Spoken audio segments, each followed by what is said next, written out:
কথা বলেন না আপনার বাইরে থেকে কেউ।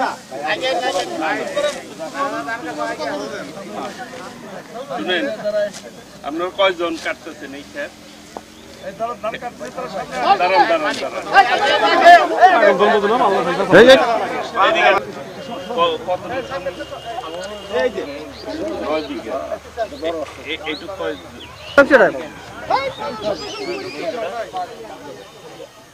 আপনাদেরকে সামনে আমাদের কৃষকদেরকে ফার্মার্স কার্ড দেওয়া হবে। এই বিষয়ে আপনার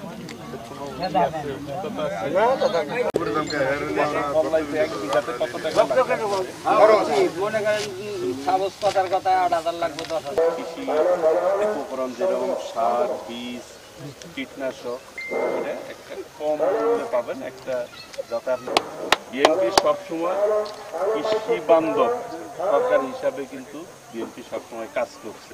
এটা কি ফল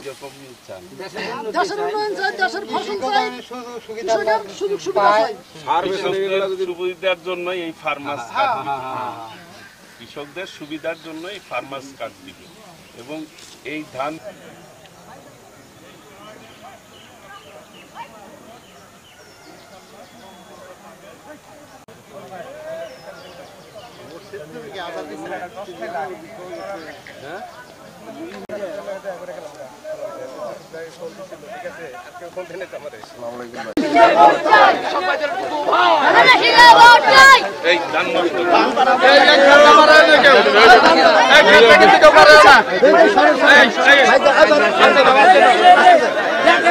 আগামী দিনে বিএনপি যদি জনগণের ভোটে রাষ্ট্রীয় ক্ষমতায় আসে তাহলে প্রত্যেক ঘরে কৃষকদেরকে একটি ফার্মার্স কার্ড দিবে, কৃষি কার্ড দিবে।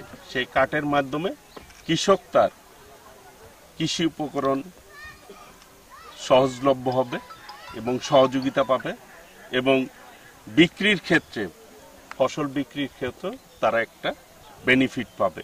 সেই ব্যাপারে বিএনপি একটি পদক্ষেপ নেবে এবং কৃষকরা আগামী দিনে এই দেশ নিয়ে কিভাবে চিন্তা করছে, তাদের প্রত্যাশা কি, সেই ব্যাপারেও তাদের সাথে কথা বললাম, মত বিনিময় করলাম।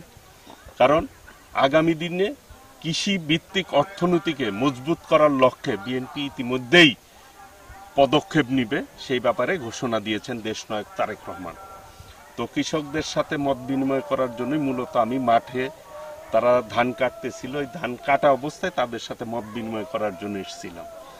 আগামী দিনে ইনশাল্লাহ আমরা সকলে মিলে ঐক্যবদ্ধভাবে এই দেশটিকে গড়ার ক্ষেত্রে সকলকেই সঙ্গে নিয়েই কিন্তু দেশ গড়তে হবে, যেটি দেশনায়ক তারেক রহমান বলেছেন, ভোট দিব দানের শীষে, দেশ গড়ব মিলেমিশে। আমরা সকলকেই আগামী দিনে দেশ গড়ার ক্ষেত্রে আমরা ভূমিকা রাখতে চাই। সকলে মিলেই এই দেশটিকে আমরা এগিয়ে নিয়ে যাব। আমাদের একটি স্লোগান আছে, কৃষক বাঁচলে দেশ বাঁচবে, এবং 31 দফাতে কৃষির উপরে সবচাইতে বেশি জোর দেওয়া হয়েছে। আমাদের যে 31 দফা রয়েছে তার মধ্যে একটি দফা আছে কৃষকদেরকে নিয়ে। আগামী দিনে বিএনপি যদি আল্লাহ রহমতে জনগণের ভোটে নির্বাচিত হয় তখন এই কৃষকদেরকে ফার্মার্স কার্ড, কৃষি কার্ড দেওয়া হবে। কার্ডের মাধ্যমে তারা তাদের কৃষি উপকরণ, কৃষি যে উৎপাদন হবে সেই উৎপাদন স্বচ্ছ যাতে সঠিক মূল্যে তারা বিক্রি করতে পারে, সেইটার একটা ব্যবস্থা বিএনপি করবে, দেশনায়ক তারেক রহমান করবে। সমস্ত কৃষকরাই এই কার্ড পাবে, কেউ বাদ থাকবে না। প্রত্যেক কৃষক একটি করে কার্ড পাবে ইনশাল্লাহ। এবং আগামী দিনে ফ্যামিলি কার্ডও কিন্তু প্রত্যেক ঘরে ঘরে মানুষ ফ্যামিলি কার্ড পাবে। সেই জন্য আমি কৃষকদের সাথে, প্রান্তিক কৃষকদের সাথে মত বিনিময় করতে এসেছিলাম এবং ওনারা আশ্বস্ত করেছে ওনারা আমাদের পক্ষে থাকবে, আমরাও সুখে দুঃখে কৃষকের পক্ষে থাকবো ইনশাল্লাহ।